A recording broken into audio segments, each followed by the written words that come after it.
Hi friends, welcome to Deepika reviews. ఈ video మీకు నచ్చినట్లయితే వీడియోని లైక్ చేసి షేర్ చేసి సబ్స్క్రైబ్ చేసుకోవడం మర్చిపోకండి. సిద్ధు జాను కాలేజీలోకి వెళ్ళి ప్రిన్సిపల్ రూమ్లో జాను ఎగ్జామ్ రాసిన పేపర్స్ ఎక్కడున్నాయా అని వెతుకుతూ ఉంటాడు. అలా వెతుకుతూ ఉంటే కాసేపటి తర్వాత ఎగ్జామ్ పేపర్స్ జయనందన్కు కనిపిస్తాయి. పేపర్స్ చూసిన జయనందన్ ఎస్ ఇవే అని అనుకుంటూ జాను పేపర్ ఎక్కడుంది అని పేపర్ కోసం వెతుకుతూ ఉంటాడు.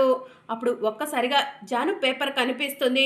పేపర్ చూసిన జయనందన్, జాను నీకు రావాల్సినవి ఈ మార్కులు కాదు అని చెప్పి తన దగ్గర ఉన్న మార్కర్ని యూస్ చేసి 100/100 మార్క్స్ వేసి ఇవి నీకు రావాల్సిన మార్క్స్ జాను అని జయనందన్ తనలో తానే అనుకుంటూ మళ్ళీ పేపర్స్ని అక్కడే పెట్టేసి ఏమీ తెలియనట్టుగా ప్రిన్సిపల్ రూమ్కి లాక్ చేసేసి కాలేజ్ నుంచి బయటకు వస్తూ ఉంటాడు.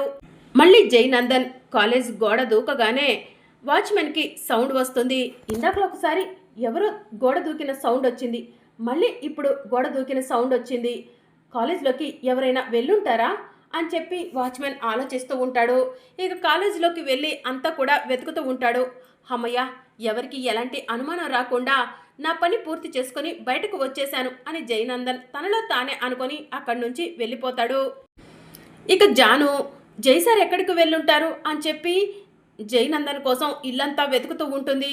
ఇంత రాత్రి సమయంలో జైసార్ ఎక్కడికి వెళ్ళారు, అసలు ఏం జరుగుంటుంది అని జాను ఆలోచిస్తూ అటు ఇటు చూస్తూ ఉంటే జయనందన్ నడుచుకుంటూ వస్తూ ఉంటాడు.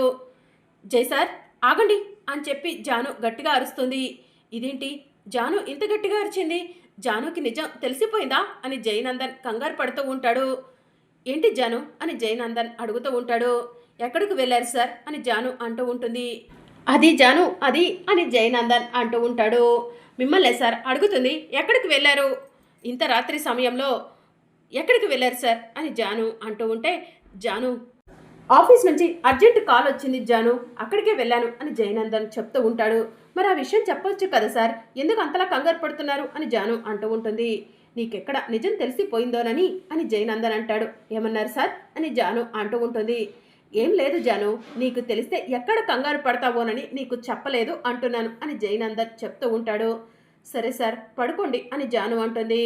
నువ్వు కూడా పడుకో జాను అని జయనందన్ అంటూ ఉంటాడు. నాకు నిద్ర రావట్లేదు సార్ అని జాను చెప్తూ ఉంటుంది. నిద్ర రావట్లేదా, ఎందుకు అని జయనందన్ అంటూ ఉంటాడు. బావా అరెస్ట్ అయ్యాడు కదా సార్, అక్క ఎంత బాధపడుతుందో, అందుకే నాకు నిద్ర పట్టట్లేదు అని జాను చెప్తూ ఉంటుంది. అవును జాను, నువ్వు చెప్పింది కరెక్టే, సిద్ధు బ్రో చాలా మంచివాడు. సిద్ధు బ్రో అరెస్ట్ అవ్వటం నాకు కూడా విచిత్రంగా అనిపిస్తుంది. సిద్ధు బ్రో ఖచ్చితంగా తప్పు చేసి ఉండడు అని జయనందన్ అంటూ ఉంటాడు. బావగారిని నిర్దోషిగా బయటికి తీసుకురావటం కోసం మన వంతు ప్రయత్నం మనం చేద్దాం సార్ అని జాను అంటూ ఉంటుంది. నా సపోర్ట్ ఎప్పుడూ నీకు ఉంటుంది జాను అని జయనందన్ అంటూ ఉంటాడు. Thank you sir, thank you so much, రేపు ఉదయం లేవగానే అక్కతో ఈ విషయం గురించి మాట్లాడదాం అని చెప్పి జాను అంటుంది. సరే జాను అని చెప్పి జయనందన్ అంటాడు. ఇప్పటికైనా పడుకుంటావా అని జయనందన్ అంటూ ఉంటే సరే సార్ గుడ్ నైట్ అని జాను పడుకుంటుంది. ఇక మార్నింగ్ అవుతుంది.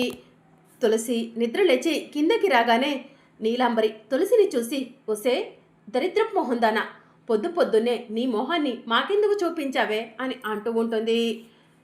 ఇక తులసి ఏం మాట్లాడకుండా అక్కడి నుంచి వెళ్ళిపోతుంది. దీనికి సిగ్గు శరం సీము నెత్తురు ఏవీ లేవురా బసవా, ఇన్ని తిడుతున్నా కూడా ఇది ఈ ఇంట్లో ఎలా ఉంటుందిరా, నాలాంటిదైతే ఎప్పుడో పెట్టబెడ సర్దుకొని వెళ్ళిపోయేది అని చెప్పి నీలాంబరి బసవరాజ్తో చెప్తూ ఉంటుంది. దాన్ని ఎలా ఇంట్లో నుంచి పంపించాలో నాకు బాగా తెలుసమ్మా అని బసవరాజు చెప్తూ ఉంటాడు. త్వరగా ఆ పని చేయరా అని చెప్పి నీలాంబరి అంటుంది. ఇక తులసి రూమ్లో కూర్చొని ఏడుస్తూ ఉంటుంది. ఎవరు ఏమన్నా ఎంత అవమానించినా నేను ఈ ఇంటిని వదిలి వెళ్ళను, ఆయన తిరిగి వచ్చేసరికి నేను ఇక్కడే ఉండాలి అని చెప్పి తులసి తనలో తానే అనుకుంటూ ఉంటుంది. అప్పుడే జాను ఫోన్ చేస్తుంది. అక్క ఎలా ఉన్నావు అని జాను అడుగుతూ ఉంటుంది. బాగానే ఉన్నాను జాను అని చెప్పి తులసి చెప్తూ ఉంటుంది. అక్క బావగారు తప్పు చేశారని నువ్వు నమ్ముతున్నావా అని జాను అడుగుతూ ఉంటుంది. ఆయన మనుషుల్ని చంపే అంత దుర్మార్గులు కాదు జాను, ఆయన చాలా మంచివాళ్ళు. ఆయన ఈ నేరం చేశారంటే నేను అసలు నమ్మలేకపోతున్నాను, ఆయన వెనుక ఏదో కుట్ర జరిగింది అని జాను చెప్తూ ఉంటుంది. తులసి గారు, రాత్రంతా కూడా జాను మీ గురించే ఆలోచించింది. నిద్ర కూడా పోలేదు. సిద్ధు బ్రో మీరు చెప్పినట్టుగా నిజంగానే చాలా మంచివాడు. సిద్ధు బ్రో నిర్దోషని నిరూపించడానికి మా వంతు ప్రయత్నంగా మేం చేస్తాము. ఏ సహాయం కావాలన్నా మొహమాట పడకుండా అడగండి అని జయనందన్ చెప్తూ ఉంటాడు. సరే జయ్ గారు అని చెప్పి తులసి చెప్తూ ఉంటుంది. అక్క, బావగారు ఈ కేసులో ఇరుక్కోవటం వెనుక ఆ సూపర్నిక హస్తం ఏమైనా ఉండుంటుందా అని చెప్పి జాను అడుగుతూ ఉంటుంది. నాకు కూడా ఆ సూపర్నిక పైనే అనుమానం ఉంది జాను అని చెప్పి తులసి అంటూ ఉంటుంది. అక్క, నేను ఆ సూపర్నికను ఫాలో అవుతాను, ఏదైనా ఆధారం దొరుకుతుందేమో అని జాను చెప్తూ ఉంటుంది. జాను, నేను చూసుకుంటాను, నువ్వెందుకే అని చెప్పి తులసి అంటూ ఉంటుంది. పర్వాలేదక్క అని చెప్పి జాను చెప్తూ ఉంటుంది. జాను, ఏదైనా అవసరమైతే ఫోన్ చేస్తాను, అంతేకాని నువ్వు అనవసరంగా వెళ్ళి చిక్కుల్లో పడకు జాను, నీకేదైనా అయితే జై గారు బాధపడతారు అని చెప్పి తులసి చెప్తూ ఉంటుంది. సరే అక్క, ఏ అవసరం ఉన్నా కూడా ఈ చెల్లెలుందని మర్చిపోకు అని చెప్పి జాను చెప్తూ ఉంటుంది. సరే జాను, ఉంటాను అని చెప్పి తులసి ఫోన్ కట్ చేస్తుంది. ఖచ్చితంగా ఆయన్ను ఈ కేసులో ఎవరో కావాలనే ఇరికించారు అని తులసి ఆలోచిస్తూ ఉంటుంది. అది ఎవరై ఉంటారు? నా భర్తపై ఎవరికి కోపం ఉంది అని తులసి ఆలోచిస్తూ ఉంటుంది. నా భర్తపై కోపంతోనే చేశారా, ఇంకేదైనా కారణం ఉండుంటుందా అని తులసి ఆలోచిస్తూ ఉంటుంది. ఇక అప్పుడే హరీష్ తులసికి ఫోన్ చేస్తాడు. అన్నయ్య, ఎలా ఉన్నావురా అని చెప్పి తులసి అడుగుతూ ఉంటుంది. నేను బాగానే ఉన్నాను తులసి, నువ్వెలా ఉన్నావు అని హరీష్ అడుగుతూ ఉంటాడు. నేను ఎలా ఉంటానో నీకు తెలీదా అన్నయ్య అని తులసి అంటూ ఉంటుంది. సారీ తులసి, బావగారు ఈ కేసులో కావాలనే ఇరుక్కు ఉన్నారో లేదంటే నిజంగానే యాక్సిడెంట్ చేశారో ఏమీ అర్థం కావట్లేదు అని చెప్పి హరీష్ చెప్తూ ఉంటాడు. ఆయన కావాలని ఎవరిని కూడా బాధ పెట్టరన్నయ్య అని చెప్పి తులసి చెప్తూ ఉంటుంది. మరి బావగారిని ఈ కుట్రలో ఇరికించాల్సిన అవసరం ఎవరికి ఉంది తులసి అని హరీష్ అంటూ ఉంటాడు. నేను కూడా అదే ఆలోచిస్తున్నానన్నయ్య అని చెప్పి తులసి చెప్తూ ఉంటుంది. అప్పుడే కనిష్క హరీష్ కళ్ళ ముందు నుంచి మోడ్రన్ డ్రెస్లో వెళ్తూ ఉంటుంది. తులసి, ఆ కనిష్క ఏమైనా చేసి ఉంటుందా అని చెప్పి హరీష్ అడుగుతూ ఉంటాడు. కనిష్కకు ఆయనంటే ఇష్టం అన్నయ్య, ఆయనపై ఇలాంటి కుట్ర పన్నదు అని తులసి చెప్తూ ఉంటుంది. అయినా నీకు కనిష్కపై ఎందుకు అనుమానం వచ్చింది అన్నయ్య అని తులసి అడుగుతూ ఉంటుంది. ఆ కనిష్క ఇప్పుడే మోడ్రన్ డ్రెస్లో వెళ్తుంది అని చెప్పి హరీష్ చెప్తూ ఉంటాడు. మోడ్రన్ డ్రెస్లోనా? ఆయన అరెస్ట్ అయ్యి జైల్లో ఉంటే కనిష్క బాధపడుతూ తన ఇంట్లో ఉండాలి కదా, మోడ్రన్ డ్రెస్లో ఈ సమయంలో ఎక్కడికి వెళ్తుంది అని చెప్పి తులసి ఆలోచిస్తూ, అన్నయ్య ఇప్పుడు నువ్వెక్కడున్నావు, కనిష్కను ఫాలో అవ్వు, ఏదైనా క్లూ దొరుకుతుందేమో, నేను కూడా వస్తాను అని తులసి చెప్తూ ఉంటుంది. సరే తులసి అని చెప్పి హరీష్ అంటాడు. ఇక తులసి వెంటనే జాను కూడా ఫోన్ చేస్తుంది. జాను, నాకెందుకో ఆ కనిష్కపై అనుమానంగా ఉంది.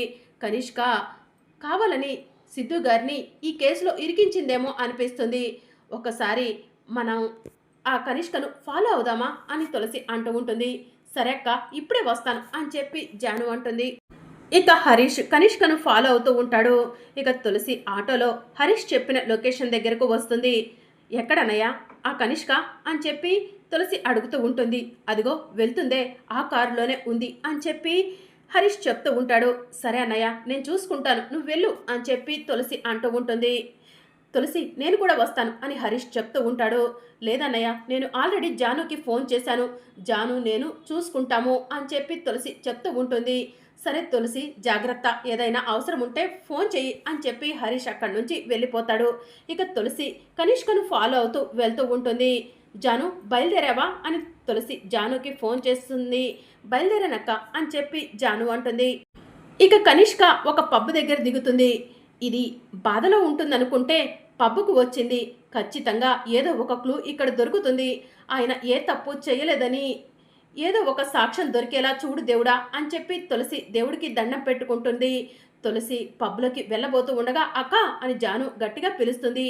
ఏంటి జాను అని తులసి వెనక్కి తిరుగుతుంది. అక్క, ఆ డ్రెస్లో వెళ్తే కనుక మనల్ని లోపల ఉన్నవాళ్ళు గుర్తుపడతారు, మనం డ్రెస్సులు చేంజ్ చేసుకొని వెళ్దామక్క అని చెప్పి జాను అంటుంది. ఇప్పటికిప్పుడు డ్రెస్సులా ఎక్కడి నుంచి వస్తాయే అని తులసి అంటూ ఉంటే, ఒక్క నిమిషం అక్క అని జాను పక్కకు తీసుకెళ్తుంది. ఇక తులసి జాను ఇద్దరు కూడా పబ్లో పనిచేసే వెయిటర్లు డ్రెస్సులు వేసుకొని రూమ్లో నుంచి బయటకు వస్తూ ఉంటారు. ఇక పబ్లోకి వెళ్తారు. కనిష్క సూపర్నిక వాళ్ళను కలుస్తుంది. అది చూసిన తులసి ఈ కనిష్క ఆ సూపర్నికతో చేతులు కలిపినట్టుంది. ఆ సూపర్నిక కనిష్క కలిసి ఏం ప్లాన్ చేస్తున్నారో అని చెప్పి తులసి అంటుంది. మనం చాటుగా ఉండి విందామక్క అని చెప్పి జాను అంటుంది.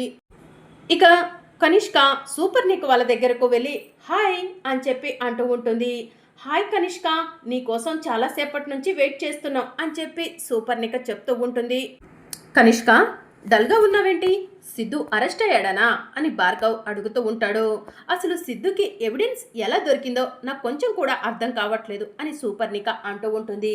మన ప్లాన్ అనుకున్నది అనుకున్నట్టుగానే జరిగింది అని భార్గవ్ చెప్తూ ఉంటాడు. మనం ఆ తులసిని హరీష్ని అడ్డు పెట్టుకొని బయటికి లాగుదాము, ఆ తులసి పరువు తీద్దాము అనుకున్నాము. కానీ అది సిద్ధు వల్ల పాసిబుల్ అవుతుంది అని సూపర్నిక భార్గవ్ కనిష్కలతో చెప్తూ ఉంటుంది. ఎలాగైతే ఏంటి, ఆ తులసి రోడ్డున పడాలి, అవమాన భారంతో చావుకి దగ్గరవ్వాలి, అది చూసి నేను సంతోషపడాలి అని కనిష్క చెప్తూ ఉంటుంది. త్వరలోనే నువ్వు కోరుకుంది జరుగుతుంది కనిష్క అని సూపర్నిక చెప్తూ ఉంటుంది. ఈ మాటలను వెయిటర్ గెటప్లో ఉన్న తులసి జానులు వింటూ ఉంటారు. ఇదంతా వింటుంటే చూస్తుంటే ఖచ్చితంగా బావగారిని ప్లాన్ ప్రకారం ఈ కేసులో ఇరికించినట్టు తెలిసిపోతుందక్క, ఇదంతా కుట్రనే అని జాను చెప్తూ ఉంటుంది. అవును జాను, నువ్వు చెప్పింది కరెక్టే. ఆ ముగ్గురిలో ఒక్కరు మన చేతికి చిక్కినా కూడా అసలు వీళ్ళు ఏం ప్లాన్ చేశారో తెలుసుకోవచ్చు అని చెప్పి తులసి అంటుంది. అప్పుడే భార్గవ్ వాష్రూమ్లోకి వెళ్తాడు. అక్క పద అని చెప్పి జాను అంటుంది. జాను తులసి ఇద్దరూ కలిసి వాష్రూమ్ బయట వెయిట్ చేస్తూ ఉంటారు. అప్పుడే భార్గవ్ వాష్రూమ్ల నుంచి బయటకు వస్తూ ఉంటాడు. ఎవరు మీరు? నా దారికి ఎందుకు అడ్డొస్తున్నారు అని భార్గవ్ అడుగుతూ ఉంటాడు. సీతారాములు లాంటి తులసి సిద్ధులను వేరు చేయాలనుకున్నారు, ఎందుకు ఈ కుట్ర చేశారు అని జాను భార్గవ్ని అడుగుతూ ఉంటుంది. ఎవరు మీరు? ఏం కావాలి మీకు అని భార్గవ్ అంటూ ఉంటాడు. తులసి జాను మూతికి ఉన్న మాస్కును తొలగిస్తారు. మీరా? మీ సంగతి చెప్తా ఉండండి అని భార్గవ్ తులసి జానులను కొట్టబోతూ ఉండగా తులసి తన చేతిలో ఉన్న మత్తు స్ప్రేని భార్గవ్కి కొడుతుంది. దాంతో భార్గవ్ స్పృహ కోల్పోతాడు. జాను తులసి ఇద్దరూ కలిసి భార్గవ్ను లాక్కొని పక్కకు వెళ్తారు. అక్క, వీడితో నిజం ఎలా కక్కిద్దాం అని చెప్పి జాను అడుగుతూ ఉంటుంది. చెప్తాను రా జాను అని తులసి భార్గవ్ను తీసుకెళ్లి కుర్చీలో కూర్చోబెట్టి తాడుతో కట్టేస్తుంది. ఇక మరోవైపు సూపర్నిక వాష్రూమ్ వైపు చూస్తూ ఉంటుంది. ఏంటి, భార్గవ్ గారి కోసం వెయిట్ చేస్తున్నావా అని చెప్పి కనిష్క అడుగుతూ ఉంటుంది. అవును, భార్గవ్ ఇంకా రాలేదేంటి వాష్రూమ్లోకి వెళ్ళి అని సూపర్నిక చెప్తూ ఉంటుంది. బాగా తాగాడు కదా, పడిపోయాడేమో అని చెప్పి కనిష్క అంటూ ఉంటుంది. వెయిటర్, నా భర్త లోపలికి వెళ్ళాడు, లోపల ఉన్నాడేమో చూసిరా అని చెప్పి సూపర్నిక వెయిటర్కి చెప్పి పంపిస్తుంది. ఇక మరోవైపు తులసి జాను భార్గవ్ని కుర్చీలో కూర్చోబెట్టి తాడుతో కట్టేసిన కాసేపటి తరువాత భార్గవ్ స్పృహలోకి వస్తాడు. జరిగిందంతా గుర్తు తెచ్చుకుంటాడు. తులసి తులసి అని భార్గవ్ పిలుస్తూ ఉంటాడు. తులసి భార్గవ్ దగ్గరకు వచ్చి నువ్వు ఎంత గింజుకున్నా నిన్ను కాపాడటానికి ఎవరూ రారు, సైలెంట్గా ఉండు అని చెప్పి తులసి భార్గవ్తో చెప్తూ ఉంటుంది. ఎందుకు నన్ను కిడ్నాప్ చేసావు తులసి, ఏం కావాలి నీకు అని భార్గవ్ అడుగుతూ ఉంటాడు. నువ్వు సైలెంట్గా ఉండటమే కావాలి అని చెప్పి తులసి అంటుంది. ప్లీజ్ తులసి, నన్ను వదిలిపెట్టు అని భార్గవ్ అంటూ ఉంటాడు. సరే వదిలేస్తాం, కానీ ఈ ఫుల్ బాటిల్ తాగు అని తులసి అంటుంది. తాగుతాను తులసి, మందు తాగమంటే ఎందుకు తాగను, తాగితే వదిలేస్తావా అని భార్గవ్ అంటూ ఉంటాడు. తప్పకుండా వదిలేస్తాను అని తులసి అంటుంది. ఇక భార్గవ్ ఫుల్లుగా డ్రింక్ చేస్తాడు. ఇప్పుడు నేను అడిగిన కొన్ని ప్రశ్నలకు సమాధానం చెప్తావా అని చెప్పి తులసి అడుగుతూ ఉంటుంది. చెప్తాను అని చెప్పి భార్గవ్ చెప్తూ ఉంటాడు. జాను ఫోన్ తీసుకొని వీడియో తీ అని తులసి సైగ చేస్తుంది. ఇప్పుడు చెప్పు, నా భర్త సిద్ధు నిజంగానే శ్రీకాంత్ గారికి యాక్సిడెంట్ చేసి చంపాడా అని తులసి అడుగుతూ ఉంటుంది. సిద్ధుకి ఆ యాక్సిడెంట్కి ఎలాంటి సంబంధం లేదు, ఆ యాక్సిడెంట్ చేయించింది నేను అని భార్గవ్ చెప్తూ ఉంటాడు. ఏంటి, ఆ యాక్సిడెంట్ మీరు చేయించారా అని చెప్పి తులసి షాకింగ్గా అడుగుతూ ఉంటుంది. అవును తులసి, రూపాయి కావాలన్నా ఆ వసుంధరాదేవిని చెయ్యి చాచి అడగాల్సి వస్తుంది, శ్రీకాంత్ని చెయ్యి చాచి అడగాల్సి వస్తుంది. వాళ్ళిద్దరూ లేకపోతే ఆస్తంతా మా సొంతం అయిపోతుందని ఆలోచించి శ్రీకాంత్కి నేనే యాక్సిడెంట్ చేయించాను అని చెప్పి భార్గవ్ చెప్తూ ఉంటాడు. అక్క పర్ఫెక్ట్ అని చెప్పి జాను అంటూ ఉంటుంది. అయితే శ్రీకాంత్ గారి యాక్సిడెంట్కి సిద్ధు గారికి ఎలాంటి సంబంధం లేదన్నమాట అని తులసి అంటూ ఉంటుంది. సిద్ధు అమాయకుడు, అని భార్గవ్ తాగిన మైకంలో చెప్తూ ఉంటాడు. చాలక్క, ఇది చాలు అని జాను అంటుంది. సరే జాను, వీడి చేతికి ఉన్న తాళ్లను ఊడదీసి ఈ ఎవిడెన్స్ తీసుకొని ఆయన్ను నిర్దోషిగా బయటికి తీసుకొచ్చుకుందాం పద అని చెప్పి తులసి అంటుంది. మరి అప్కమింగ్ ఎపిసోడ్లో